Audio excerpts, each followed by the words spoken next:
Evet, İdris arkadaş, hoş geldin.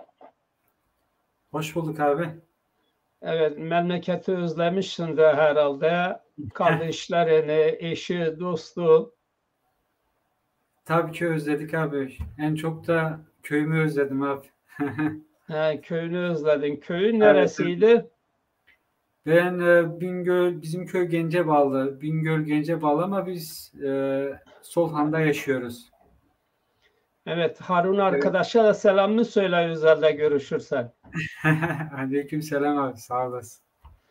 Bu akşam biraz sohbetimiz şey konusunda olacak, bu ilaçlar konusunda olacak. Evet abi. O konuda seninle düşüncelerini almak istiyoruz. Tabii bakanlık önceden bu reçeteler şeylerin ilaçların üzerine e-devletten Türkçe yazıyordu. Evet. Şimdi bunun yanında 5 tane dil eklemişler. İngilizce, Almanca, Fransızca, Arapça vesaire. 5 dil. Ama yabancıların dillerini bu yeni ilaçların üzerine e-devletten yazdıkları gibi Zaza diline yazmıyorlar. Yani bunda da burada da yer vermiyorlar. Onun için biz de bunu tabii şiddetle kınıyorum. En Kesinlikle. azından halkımız kendi dilinden yabancılara yer verileceğine, Zazaların diline ya da Lazların, Çerkezlerin, Kürtlerin, herkesin diline yer verilseydi daha makbule geçerdi. Yani burada yerleşik halk var. Yerleşik halkın dillerine önem verilmiyor. Bu konuda senin fikrin nedir? Bu yapılanlar doğru mudur? Onun için sana sormak isterim. Şimdi gelişmiş toplumlardan yola çıkarak yani Türkiye'nin neden böyle bir şeye izin vermediğini söyleyeyim. Şimdi Fransa'da yaşıyorum. Ben Fransa'da hani şu an buraya geldiğim için buranın biraz etnik kimlik yapısına mesela bakıyoruz. Çok farklı etnik yapıdaki insanlar burada yaşıyor. Hatta Fransa içerisinde küçük krallıkların bile Fransa'ya bağlı olduğunu görüyoruz. Ama e, ülke olarak belki bir bölge olarak kabul edilmesine rağmen bunlar arasında ne bir böyle büyük bir sınır, ne bir böyle bir kargaşa, ne de şey görebiliriz. Geçişlerde herhangi bir sıkıntı görebiliriz. Niye? Çünkü bu toplumlar çok geliştiği için insan haklarını, insana ait değerlerini en yüksek seviyede tutarlar. Nedir mesela? Bunlar kendi içerisinde yaşayan halkların dillerinin, kültürlerini yükseltmekle, onları var etmekle yarın Fransa'nın var olacağına inanıyorlar. Şimdi bu şeyden düsturdan yola çıkarak Türkiye ile kıyaslamaya gidersek Türkiye'nin burada ne kadar geride olduğunu anlayabiliriz. Çünkü Türkiye'de tam tersi. Türkiye şu an anayasada olan bir madde var mesela resmi dil Türkçedir.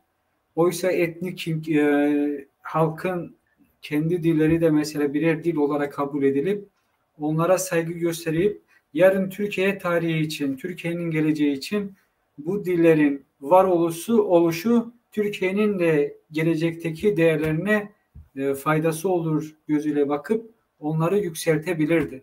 Ama bugün Türkiye kendi etnik kimlik yapısını ne yapıyor? Yok ediyor.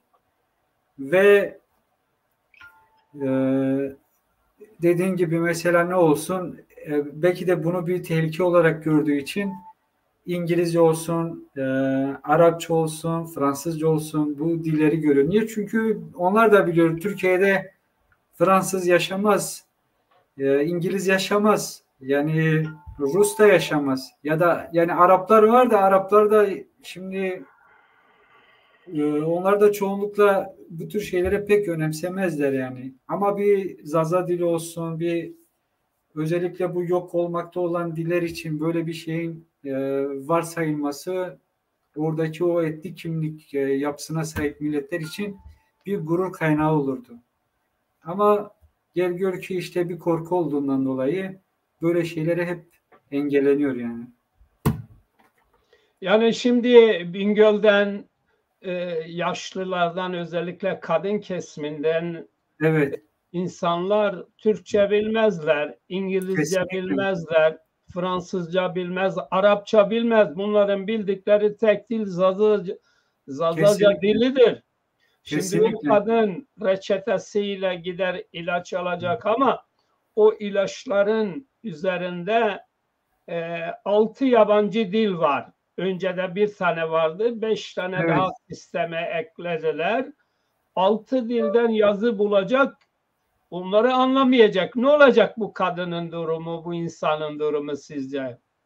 Ya şimdi kendi anne ve babamdan ve de o çevre köylerdeki yaşlı insanlardan bilirim. Halkın şeyinden bilirim. Türkçeyi bilmezler. Bunların hani şimdi kendi dillerinde böyle bir şeyin bir yazıyı görmeleri onlar için gurur kaynağı olur. İkinci olarak yani sadece Zazaca değil yani başka diller de olabilir. Kürtçe olsun. Bunlar Türkiye'nin etnik kimlik yapısıdır. Bugün Fransızca bu diller değil yani bunlar çok saçma sapan şeyler yani en azından e, Türkiye bugün e, medeniyet seviyesine çıkmak istiyorsa ilk önce kendi kimlik yapısındaki hakların haklarını korumalı. Onları yükselterek, yücelterek geleceğe daha kalıcı olabilir, köklerini salabilir ama öyle bir şey göremiyorum. Bugün sadece yani biz Zaza olarak belki biz kendi açımızdan bakabiliriz. Hani yaşlılar okuyamıyor. Ama bir Kürtçe olsun, Lazca olsun onları da en azından yok sayarak böyle bir korku var onların içinde. Yani etnik kimlikleri bir ön planda tutarak bölüneceğine inanıyor. Bu hep böyle Cumhuriyet'in varoluşundan beri gelen bir kaygı, bir korkudur. Belki de öyle de devam edecektir. Oysa dediğim gibi bu Avrupa'ya gelen insanlar burada bu tür şeyleri görünce insan yani utanıyor yani artık kendi memleketinden Türkiye'liyim demekten utanıyor. Yani biz yıllarca orada yaşadık. Ben kendim ana dilim Zazaca. Zazaca ağlamışım, gülmüşüm. Ondan sonra belli bir yaşa geldikten sonra yok olduğuna inanıyorsun. Sen aslında konuşuyorsun. Kendi halkın var. Kendi annem, baban, kardeşlerin bu dili konuşuyor. Ama devlet seni yok sayıyor. Yani şimdi burada derdini kime anlatacaksın? Kime ben varım diyeceksin? Nasıl bir kavga içerisine gireceksin? O da belli değil. Yani bu hakları ancak devletin başındaki insanlar bizim haklarımızı savunup bizim haklarımızda bize öncülük edebilirler. Yani şimdi siz diyorsunuz bu yabancı dilleri yazdılar ama Evet. kendi içindeki birlikte yaşadığı insanların dilinden korkuyorlar mı? Yani korkusun, niye Kesinlikle. korksun? Kesinlikle. Neden Kesinlikle. korksun? Yani şimdi insanlar Evet. devletten şefkat bulamıyor.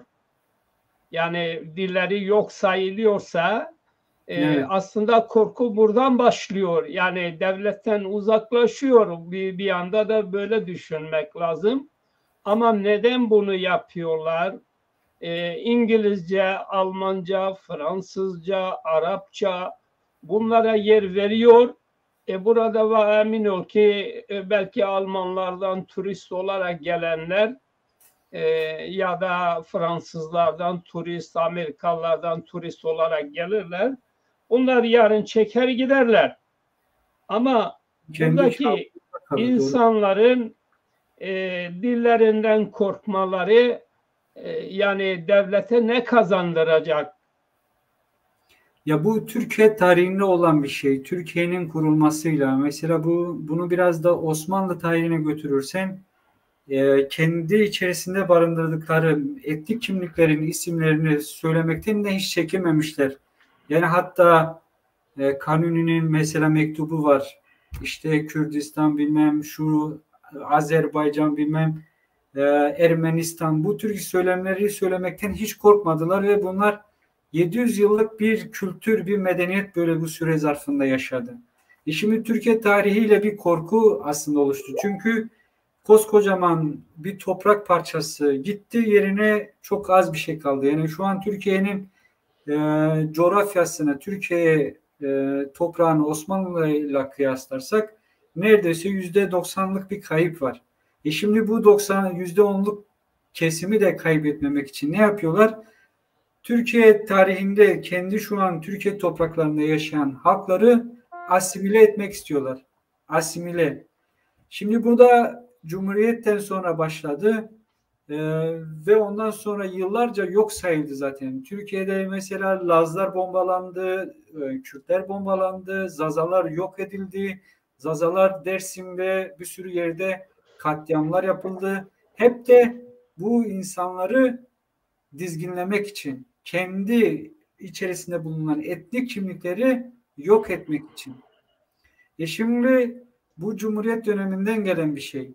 İkinci olarak bunda ben şey de seziyorum. Biraz da ticaret kokan bir hareket bu. Niye? Çünkü e, adamlar şu an mesela Türkiye'nin bulunduğu konum biraz da turistik bir bölge olduğu için adamlar hani bak biz böyle yapıyoruz, bizim ülkemize gelen turistlere biz yardım yapıyoruz da bize para getirsin. Biraz o gözle de yapmış olabilirler. O sebeple de yapmış olabilirler. Ama bunu yaparken de yani ben İngilizceye karşı değilim, Fransızcaya da karşı değilim. Onlar da yazabilir ama belki hani diyebilir ki tamam bunlar geliyor bir hikaye kalıyor burada. Benim buradaki kendi halkım yıllarca burada kalıyor. Ben biraz da onlara biraz yardımcı olabilirim. Onların da hani en azından varsayayım. Onların da dillerini bir yerlere yazayım. Ama bugün Zazaca yok sayılıyor. Zazaca devlet tarafından yıllarca zaten asimile edildik. Halk da mesela hem Kürt eksenine, Türk eksenine kaydığı için halk da artık Zazaca'yı bilmiyor. Ve Zazaca UNESCO'nun araştırmaları da var.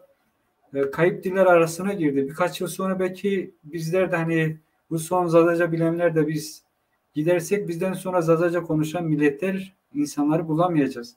Çünkü yeni gelen aileler kendi çocuklarına Türkçe öğretiyorlar ya da Kürtçe öğretiyorlar. Bu bizden de kaynaklanıyor. Biz pasifiz, biz millet olarak da pasifiz. Yani böyle bir karar çıkınca bugün Tayyip Erdoğan'ın yardımcısı bir Zaza. Ya da mecliste Zaza olan var, Kürt olan var, Laz olan var. Binlerce farklı etnik kimlikten milletvekili de var. Bunlar diyemezler mi? Ya tamam böyle bir karar aldınız da bu adamlar zaten hani bu dillerdeki adamlar gelip gidiyorlar. Biraz da bize de bir saygı gösterin diyebilirler. Ama hani bunlar oradaki o adamlar da birinin çanağını tuttukları için böyle bir şey bekleyemiyorum yani. İmkansız gibi bir şey. Evet, tabii burada anlattıklarına katılıyorum. Yani Evet, bırak şimdi hangi dili bilirsen bil, evet. insani olarak burada büyük bir haksızlık yapıyor. Bu haksızlığa sağcısı ses çıkarmıyor, solcusu da ses çıkmıyor. Kesinlikle, kesinlikle. Yani bunun için bir manifesto kimse yapmıyor. Yani Fransa'da küçük bir olay için insanlar sokağa çıkıyor, haklarını konuşuyor, hükümetle pazarlığa giriyor. Hükümette yani geri adım atıyor sonuçta. Anlaşmaya varıyor. Şimdi bizim bulunduğumuz bölgede demokrasi diyor, herkes diyor işte biz bilmem 1000 senedir bir arada yaşıyoruz. Gerçekten 1000 senedir bir arada mutlu mu yaşıyoruz? Değil aslında. Yıllarca yani en azından Cumhuriyet'ten sonraki tarihe de bakarsak katledilen bir milletiz. Bozguna uğratılan bir milletiz. Hakları yok sayılan bir milletiz. Haklarımızı aradığımız için katliama uğramış bir milletiz. Böyle bir şey imkansız yani biz böyle yıllarca biz aynı coğrafyada böyle çok güle oynaya yaşamadık yani. Bir de bu son yıllarda bizim milletvekillerimiz de sağ olsun meclise gidiyorlar. Bingöl milletvekili olsun. Özellikle bu Zaza coğrafyasındaki milletvekilleri pek bir aktiflik olmadığı için hatırlıyorum bir ara şey vardı, bir başka bir partinin, hani bu çoğunlukla hükümet yanlısı milletvekilleri değil, diğer milletvekili.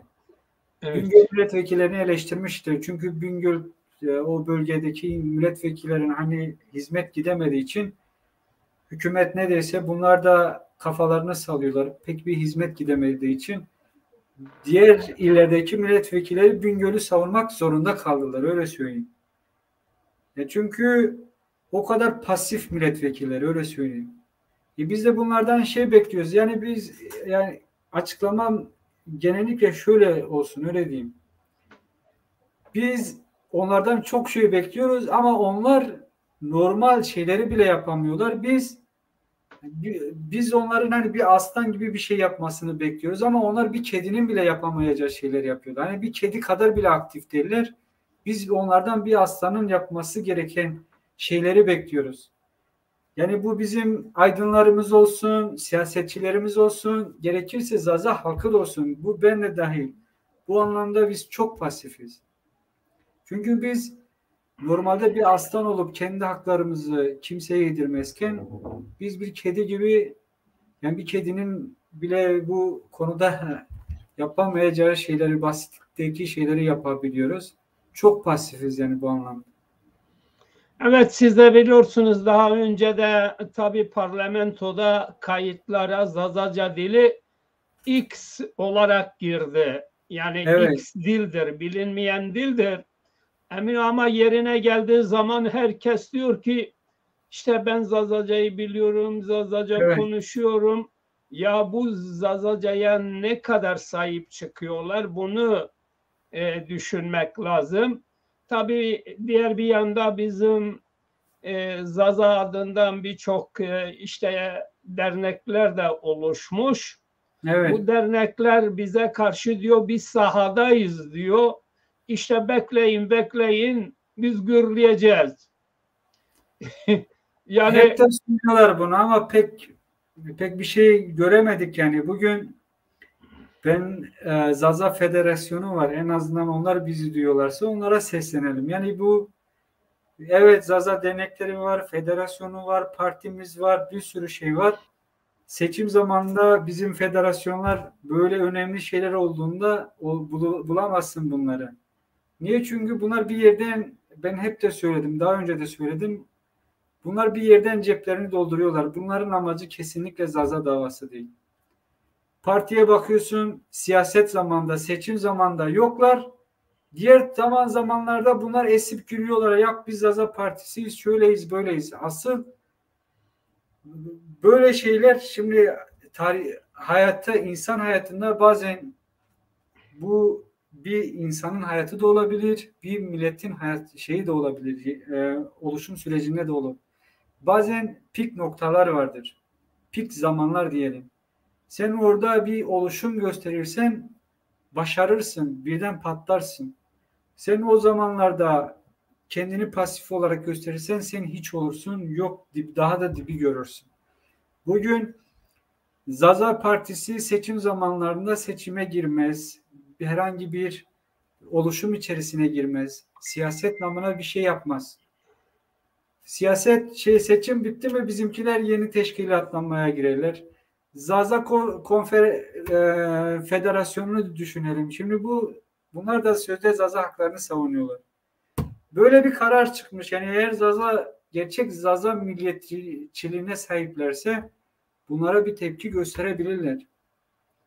Bunlar ne yapıyorlar? Ya en azından çok saçma olan bir şey, bir yere Seyit Rıza'nın ismi, öbür tarafta Şeyh Said, ortaya da bu ikisini astıran, Atatürk'ün resmini astıran adama sen bu oluşumda ne bekleyebilirsin? Bunlar bir kere tarihten uzak, bunlar bir kere Zaza davasından uzak. Yani neyi savunduğumuzu bile bilemiyoruz. Gerçekten bilemiyoruz.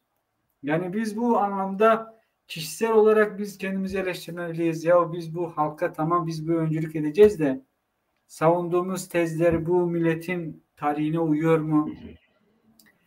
Ya da biz bu millete gerçek anlamda hizmet ediyor muyuz? Bunları bir düşünmeleri lazım ama tamamen reklam kokan şeyler. Ya ben bu Zaza Federasyonu'na bakıyorum, hükümetin şeyinden çıkamıyor. partiye bakıyorsun, seçim döneminde var yani bir oluşum gösterse ona bile razıyız. O da kendini ya yok sayıyor, işte maddi sıkıntıları gibi şeyleri öne sürüyor. Yani bu tür şeyler Zaza davasından kesinlikle uzak ve böyle bu tür olaylarda da bunların çıkıp normalde Türkiye'de birkaç yerde bir açıklama yapmaları gerekir ama yoklar bunlar.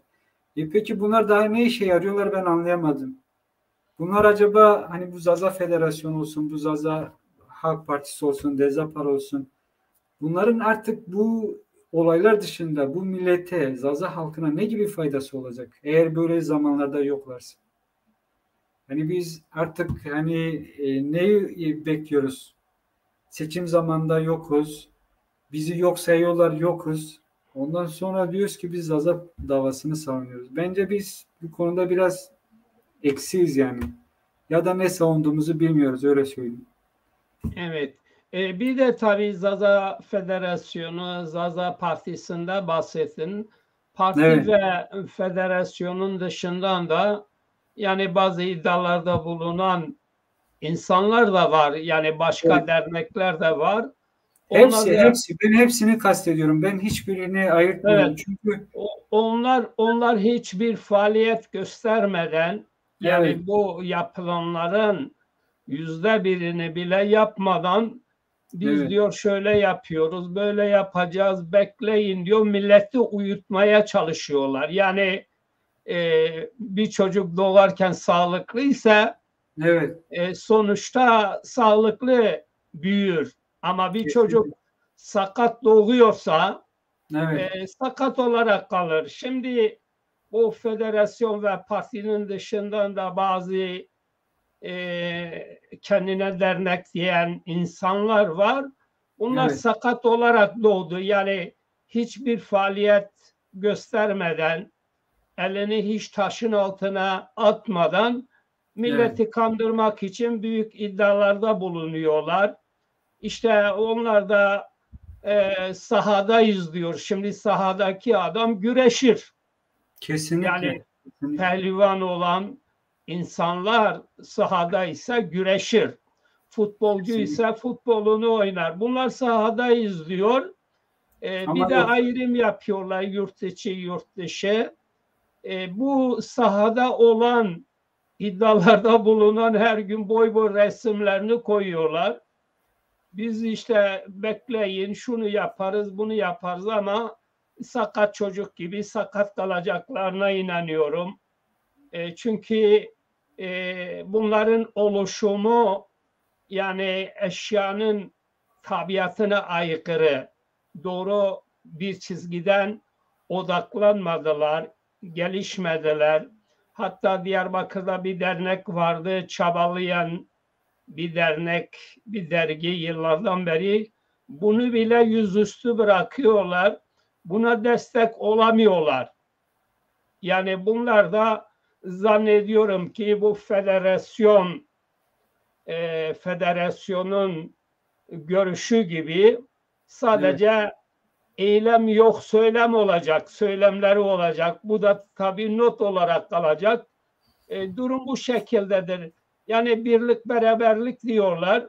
Ya bir federasyon var, bir dernek var. Şimdi başkaları da dernek oluşturmaya çalışıyorlar. Hani birlikseniz, yani birliği istiyorsanız en azından ya partiden ya Abdülkadir'in derneğinden burada yer almaları lazım. Yani gür ses çıkarabilmek için. Bunların öyle bir iddiaları da yok. Yok yok. Boş ver. Ama bunlarla da yetmiyor. Şimdi Zazalar devrimci demokrat olarak bu sol örgütlerine, o Kürt örgütlerine büyük destek verdiler. Onlar için kendilerini yaktılar. Onlar için savaştılar. Onlar için işkence gördüler. Onlar da Zazaların bu emeklerine karşı yani onlar da çok sessizdir. Onlar niye peki hani internasyonalist olan insan haklarından bahseden yani bunlar da anladığım kadarıyla bu Türk solundaki insanlar Nazım Hikmet gibi bir adam çıkaramıyorlar. Onun yazılarını paylaşıyorlar. Yani aradan bir asır geçiyor. Ya da kendileri bir önderlik çıkaramıyor. Kendileri bir çalışma yapamadığı için zazalardan yararlanıyorlar sonuçta. Yani bu da bir nevi sömürü değil mi? Kesinlikle. Şimdi kendi halkı için kendini feda eden bazı insanlar olur. Çoğunlukla ondan sonra gelen insanlar hep bunun, o fedalığın balını kaymağını yemeye çalışır, öyle söyleyeyim. O insanlar zamanda kendini feda etmişler. Nedir mesela? Bir dava için. Yani geçmişte bizim tarihimize de bakarsan böyle insanlar çok bulursun. Günümüz insanları ise bugün o tarih bilincinden çok uzaklar. Bunlar, yani onları anlatmak istersen bugün Seyit Rızalar olsun, Şeyh Saidler olsun, bu onların o davasını bunlara anlatmaya çalışırsan emin ol ki bunlar seni de eleştirirler. Ki şöyle bir şey var. Bizim Zaza davasına giren bu davada mesela parti olsun, dernek olsun, gerçek anlamda hangi taraftan oraya geliyorsa arkasındaki davasını hani tamamen içinden atamıyor. Bu da onun parti içerisindeki davasında sadık olmasını engel oluyor. Çünkü ben bakıyorum mesela Zaza davasında, Zaza Partisi'nde görev almış. Bakıyorsun başka partinin genel başkanını övüyor, başka methiyeler diziyor. Bu adamlar onlara özeniyor aslında. Onlara olan bu özenti durumunu böyle partilere gelip, yani gerçek anlamda mesela bu partilerde yol almak isteyen insanların önüne engel oluyor. Bunlar ne yapıyorlar? Bunlar bir kere bak siyaset biliminden uzaklar. Siyaset davası öyle olmaz. Siyaset davasında sen bir dava içerisine girersin. Eğer başarısız olacağına inanırsan geri çekilirsin, başkalarına yol verirsin ki dava yürüsün. Davada hiçbir zaman ben olmaz, biz olur. Şimdi bizim partimize bakıyoruz. Adam hani paylaşımlarına bakıyoruz. Mesela bir şey vardır. Zaza Partisi'ndedir. Zaza Derneği'ndedir. Zaza Federasyonu'ndadır. Ama onun kendi şeyi vardır. Genel düşüncesi vardır. Onun da dışına çıkamaz. Onu da savunur. Aslında diğerini savunmak istiyor. Belki de buradakileri de oraya çekmek istiyor. Onu da anlayamıyoruz. Çünkü diğerine daha çok sadık. Bize geliyor, bizden daha çok yiyor. Çünkü bizdeki insanlar daha samimi. Hani bu davaya sahip çıkmak isteyen insanlar daha samimi olduğu için bunların gönderdiği şeyleri çoğunlukla el altından bunlar cebe indiriyorlar ve bu dava tıkanıp kalıyor. Bu parti de öyle, şey de öyle, federasyon da öyle. Çünkü federasyonda daha önce de tanıdığım insanlar vardı. Çok böyle hani abi diyebileceğim çok yaşta büyük insanlar vardı. Bunlar Evet. bakıyorum şeye çok uzak. Hani e, bu federasyonun genel bir düşüncesi var. Hani kim baksa mesela anlayabilir zaten. Bu hükümetin yürütmek istediği bir şey var. Doğuda yürütmek istediği işte ne vardı? Bir işte Zazaları, bu romanlarda da mesela aynı şey yaptı. Romanları mesela çoğunlukla yanına çekmek için bir roman teşkilatı kurdu. Onların o üst kademelerini kendi yanına çekti. Onlardan birkaç sanatçı, işte milletvekili olsun, birkaç şey verdi. Ondan sonra onları şey altında tutuyor. Yani kendi kontrolü altında alıyor.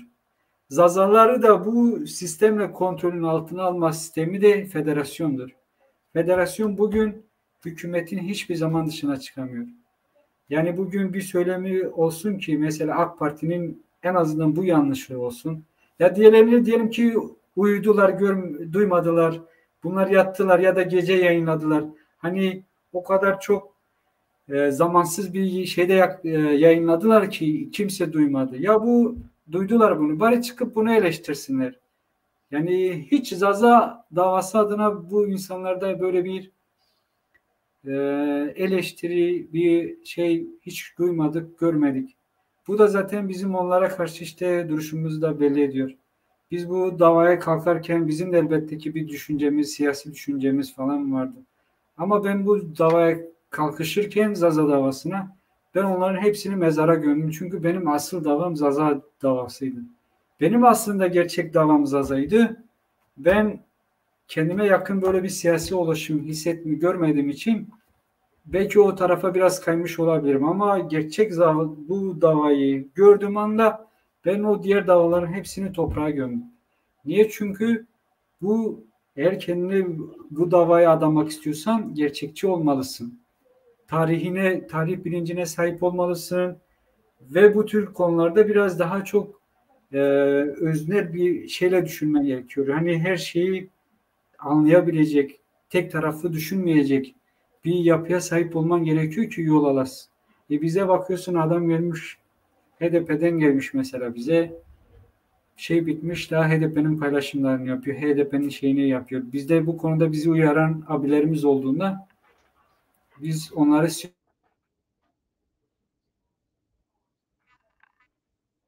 Evet. Alo? Ses kesildi herhalde. Alo?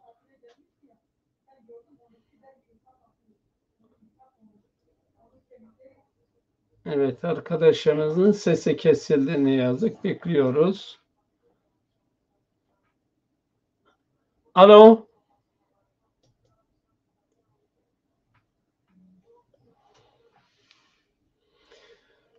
Evet, sen çekin yeniden gir İdris arkadaş.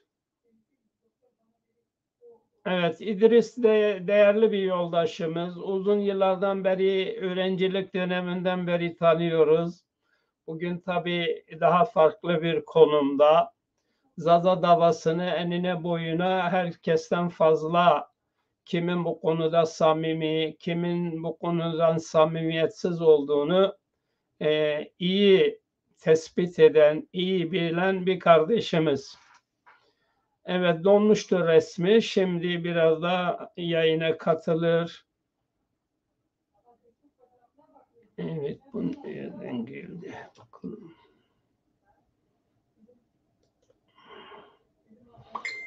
Evet, biz o zamana kadar bir tane müzik koyalım araya. Ya da değerli bir kardeşimizin şeyi var. Bakalım ne diyor.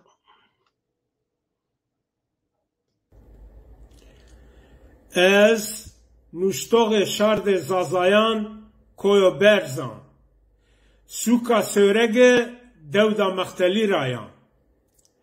Zazayan Diyarbakır'dı, Söreg'di, Dersim'di, Çoluk'di, Çermuk'di, Harpet'ti, Erzincan'dı, Alduş'tu, Varto'du, Palo'du, Hınıs'tı, Sivas'tı, Koçgiri'di, Hani'di, Lice'di, Tekman'dı, Zara'dı, Heme Cade Anatoli'di, Ez Estan, Zazayan, Şaredo Khoseran, Kaddim mena coğrafya, Kahane Mezopotamya'ya, her tim Raştey vinena, Raştey nuşlena, Raştey ana zvan u rafinena, çman ver. Semede pe hasnayen da şaran u dünyay, nay una bizane, Zazay Gredai şare niye, şare do khosere, kaddimene dünyaya, var u veşeyl bimane.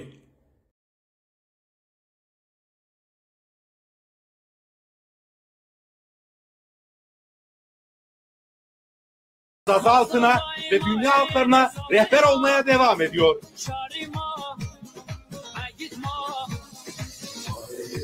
Siz saygıdeğer dinleyiciler, yanlış duymadınız. Asırlardır karanlıklarda olan Zaza halkını aydınlığa kavuşturan bir kitap. Birçok dilde herkesin anlayabileceği bir şekilde yazılmış Zaza halkının en mükemmel tarihi.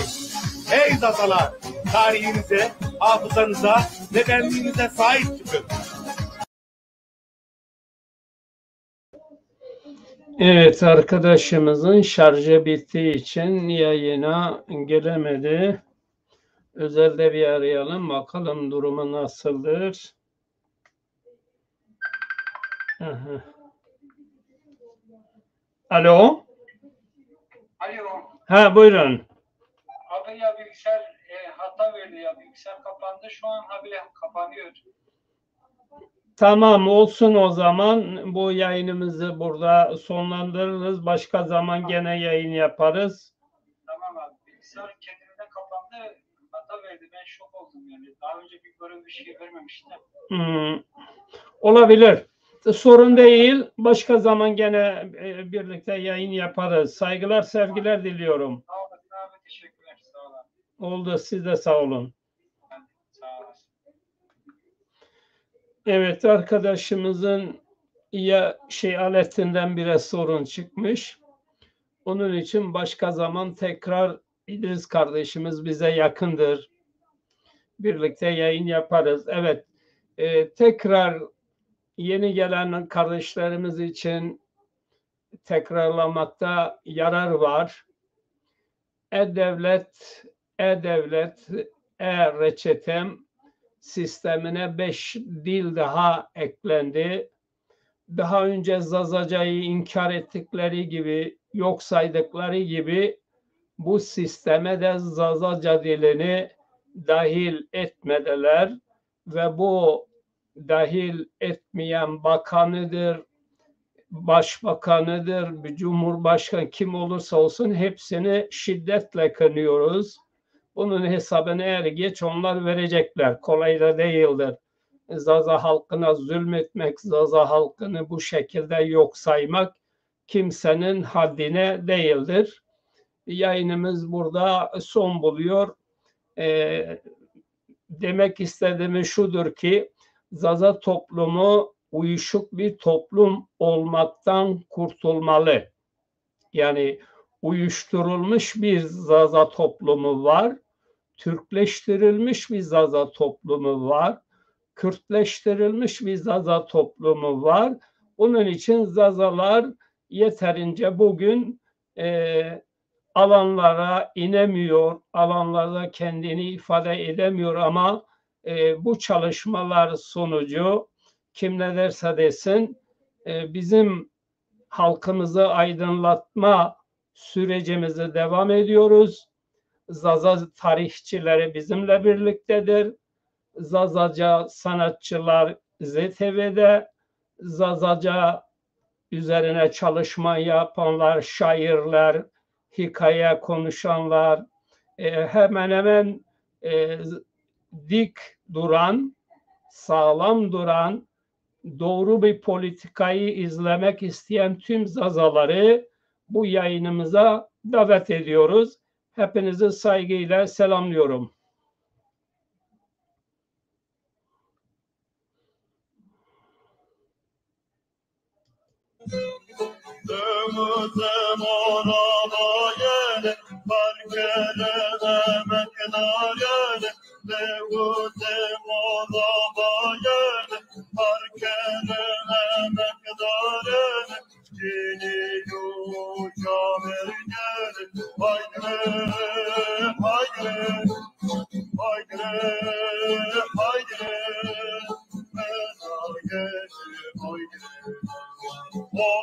Haydi, haydi, haydi.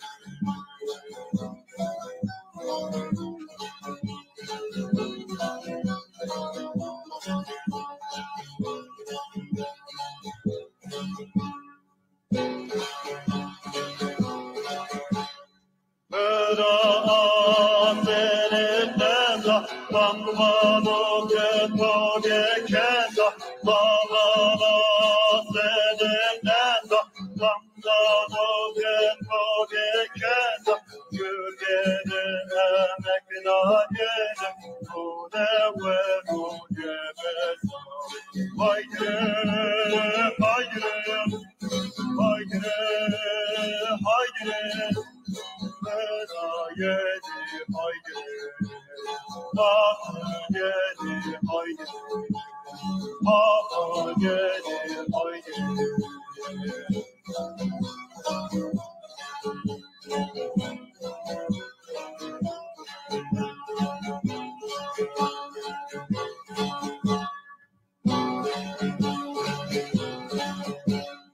Hanedan